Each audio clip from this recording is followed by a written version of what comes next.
might not be the time for that. So okay, you saving Ali. I noticed you didn't say Tyson, and the reason why I bring up Tyson because, in my opinion, you have brought the excitement back, especially for the heavyweight division, the most exciting fighter since Tyson. Most definitely. You know what I mean? I feel like boxing went through, especially the heavyweight division, went through a lull for a lot of years after Tyson started to, decline in his career. And there wasn't really any boxers that was that exciting. But to really bring it all together, I was watching like 24 hours of Mike Tyson fights over the weekend. You know what I mean? Because I got the stick. Shout out to my homeboy SD that gave me the stick. Yes, sir. I got 24-hour everything, and one of the things they got Tyson for 24 hours, and I noticed. Hold up, E.D. Let me interrupt you. Your stick get pay-per-view fights? Yes, indeed. Yes, indeed.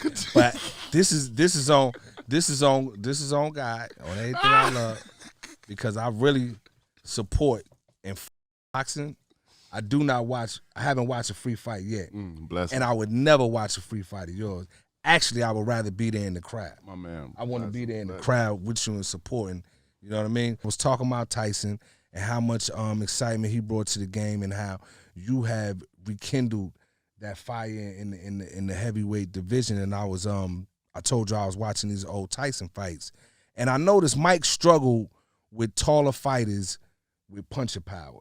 You know what I mean? That was kind of like his Achilles heel. What's Deontay's Achilles heel, if you got one? Man, I think I'm my own worst enemy. Mm. I've been blessed, tremendously blessed. I always tell the story of how my grandma always just say I was anointed by God and how God would try to use me, that I wouldn't be able to do things that my peers would be able to do. I wouldn't be able to walk. I wouldn't be able to talk.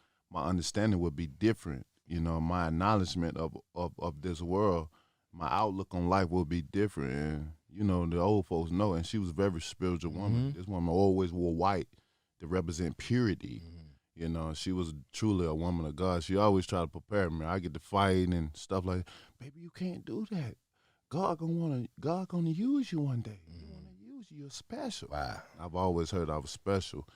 So coming along, I always say, God, you may have a plan, but God may have other plans for you. Like I said, I had big plans of becoming an athlete, sports and stuff, but I never thought I'd come into boxing where I had to use my hands. Right.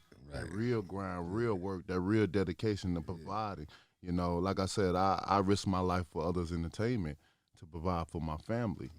At least that's what I used to do. Now I'm more of a businessman, investing and stuff like that. But it's for me is my power is so it's crazy what I can do with my power. I've always been that person that you can't read a book by its cover because you just never know what's entailed for you in the inside. Right. And it always given me the advantage. So for me, it just always I think my Achilles heel is myself. I don't. Not anyone else.